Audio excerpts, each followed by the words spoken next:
ایران یو ځل بیا د طالبانو په ملاتړ غږ پورته کړ. اسماعیل خان او محقق ته یې ویلي تاسو ته ضرورت نشته زموږ ویاندوی مه کوئ. جزئیات هم دې ویډیو کې وګورئ او چینل هم سبسکرایب کړئ.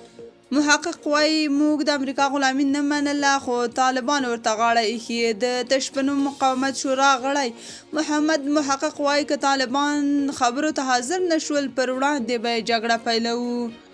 نوموړی وایي که دوی د خبرو فرصت له لاسه ورکړ ښایي بدې پایلې ورته ولري. هغه زیاتوي طالبان د امریکا په زوره معاملې له لارې واک ته ورسېدل. د هغه په خبره موږ د امریکا غلامي نه منله خو طالبانو بیا غاړه ورته ایښې ده.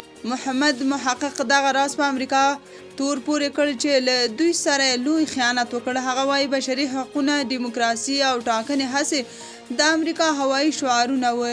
هغه همداراز ویلي چې د ایران په ګډون ټول ګاونډیان له طالبانو ناراضه دي. د افغانستان لپاره د ایران د ولسمشر ځانګړي استازي او سفیر حسن کاظمي قومي په تاجکستان کې د هرات د امنیتي خبرو په نوم د غونډې د ځینو افغان برخوالو پر څرګندولو غبرګون وښود.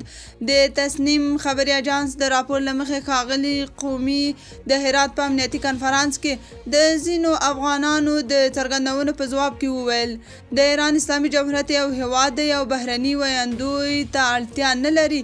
ځینې ډلې او اشخاص دي د ایران او د افغانستان د سرپرست حکومت ترمنځ د اړیکو خرابېدو هڅه نه کوي. د ښاغلي قومي اشاره د هرات د پخواني والي اسماعیل خان او محقق څرګندولو ته وایي چې په کنفرانس کې وویل طالبانو د ایران او نړۍ حوصله ختمه کړې. تاسو په دې اړه څه نظر لرئ؟ کومنټ کې شریک او چینل هم سبسکرایب کړئ.